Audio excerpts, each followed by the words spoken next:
নমস্কার বন্ধুরা, এটা ইমেক চ্যানেলে তোমাদের স্বাগত। আজকে তোমাদের জন্য আরেকটি জবের আপডেট নিয়ে এসেছি।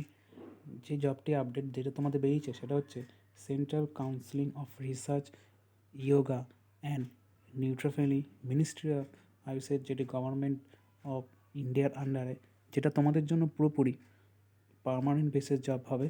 তো তোমরা এখানে দেখতে পাচ্ছ যে অ্যাডভান্স নম্বরটা তোমরা এখানে দেখতে পাচ্ছ এবং দেখে নেবো এর জন্য তোমাদের কী কী যোগ্যতা, বয়সসীমা বিস্তারিত। তাহলে প্রথমেই দেখো, তোমরা এখানে লাস্ট ডেট দেখতে পাচ্ছ যে 15/1/24 তোমাদের নোটিশটি বেরিয়েছে নিউজ পেপারে। তার 45 দিন তোমরা টাইম পাবে, মানে নোটিফিকেশান বেরোনোর পর 45 দিনের মধ্যে তোমাদের ফর্মটি ফিল আপ করতে হবে। আর তোমাদের সময় দিয়ে দিয়েছে 11টার মধ্যে লাস্ট ডেট। তো দেখে নেবো। তাহলে প্রথমেই তোমরা যে পোস্টটি বেরিয়েছে সেটা হচ্ছে রিসার্চ অফিসার ইয়োগা। এখানে তোমাদের স্যালারি তোমরা দেখতে পাচ্ছ 56,100 থেকে 1,77,000 অবধি, যেখানে তোমাদের পোস্ট আছে। এসসিদের জন্য একটি আছে, ওবিসিদের জন্য দুটি আছে, ইউআরদের জন্য একটি, ইডাব্লিউএস জন্য ইউআরদের জন্য 6টি, টোটাল 10টি পোস্ট আছে। তারপর রিসার্চ অফিসারের জন্য তোমাদের টোটাল 2টি সিট, যেটা ওবিসিদের একটি আছে ও ইউআরদের জন্য একটি। তারপর রিসার্চ অফিসার লাইফ সায়েন্সের জন্য তোমাদের টোটাল সিট 2টি আছে, যেটা ইউআরদের জন্য একটি আর এসটিদের জন্য একটি আছে।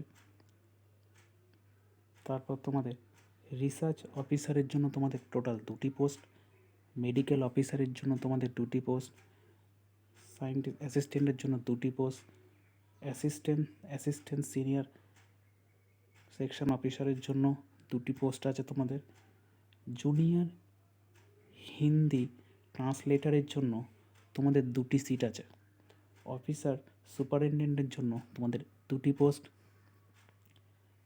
অ্যাকাউন্টেন্ট জন্য তোমাদের 3টি পোস্ট, জুনিয়র স্টেনোগ্রাফার ইংলিশের জন্য তোমাদের একটি পোস্ট আছে, আর মাল্টিটাস্কিং স্টাফদের জন্য তোমাদের 2টি পোস্ট। এটা সাধারণত মাধ্যমিক ও উচ্চ মাধ্যমিক হলেও তোমরা অ্যাপ্লাই করতে পারবে। তা দেখে নেবো তোমাদের কোয়ালিফিকেশন।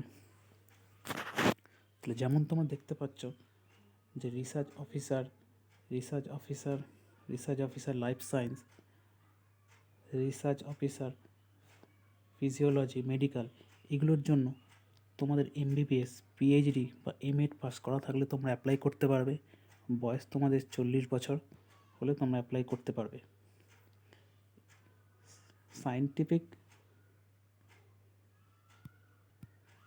স্ট্যাটিস্টিক্যাল অ্যাসিস্ট্যান্টের জন্য তোমাদের এমএ পাস হলে তোমরা অ্যাপ্লাই করতে পারবে। বয়স হচ্ছে 30 বছর। অ্যাসিস্ট্যান্ট বা সেকশন অফিসারের জন্য তোমাদের ডিগ্রি পাস, যে কোনো ইউনিভার্সিটি তোমরা বিএ পাস থাকলে তোমরা অ্যাপ্লাই করতে পারবে। বয়স হবে তোমাদের 30 বছর। জুনিয়র হিন্দি ট্রান্সলেটর, তোমরা মাস্টার ডিগ্রি থাকতে হবে তোমাদের হিন্দি বা ইংলিশে, বা তোমাদের ট্রান্সলেটারের কোর্স যদি করা থাকে তাহলেও তোমরা এর জন্য অ্যাপ্লাই করতে পারবে। তার জন্য তোমাদের 35 বছর বয়স লাগবে। অফিসার সুপারিনটেন্ডেন্টের জন্য তোমাদের ডিগ্রি পাস হতে হবে যে কোনো ইউনিভার্সিটি থেকে, তাহলে তোমরা অ্যাপ্লাই করতে হবে। এখানেও তোমাদের 35 বছর। অ্যাকাউন্ট তোমাদের বিকম থাকতে হবে যে কোনো ইউনিভার্সিটি বা বোর্ড থেকে, তাহলে তোমরা অ্যাপ্লাই করতে পারবে। জুনিয়র স্টেনোগ্রাফারও সেম, তোমাদের জুনিয়র স্টেনোগ্রাফার ইংলিশে তোমাদের ম্যাট্রিকুলেশন পাস হতে হবে। স্পিড তোমাদের থাকতে হবে 80 ওয়ার্ড পার মিনিট স্টেনোগ্রাফারে, তাহলে তোমরা অ্যাপ্লাই করতে পারবে। মাল্টিটাস্কিং জন্য তোমাদের মিডল স্কুল পাস হলেও তোমরা, মানে মাধ্যমিক পাস হলেও তোমরা অ্যাপ্লাই করতে পারবে। এর জন্য তোমাদের 25 বছর বয়স। তাহলে দেখে নেব তোমাদের এখানে অ্যাপ্লিকেশন ফি, তোমাদের ক্যাটাগরি ওয়াইজ ইউআরদের জন্য তোমাদের টোটাল 1000 টাকা লাগবে। এসসি এসটি ওবিসি বা উমেন প্রার্থী হলে তোমাদের 500 টাকা লাগবে। আর এসসি এসটি ওবিসি তোমরা যেমন বয়সের ছাড়, এজ রিল্যাক্সেশন পাও, তোমরা পেয়ে যাবে। তা এই হলো বন্ধুর একটা ছোট্ট আপডেট। যদি ভালো লাগে তাহলে অতি অবশ্যই লাইক, শেয়ার, সাবস্ক্রাইব করো। আমি তোমাদের জন্য এরকম রেগুলার ভিডিও নিয়ে আসবো। তো দেখা হবে নেক্সট ভিডিওতে।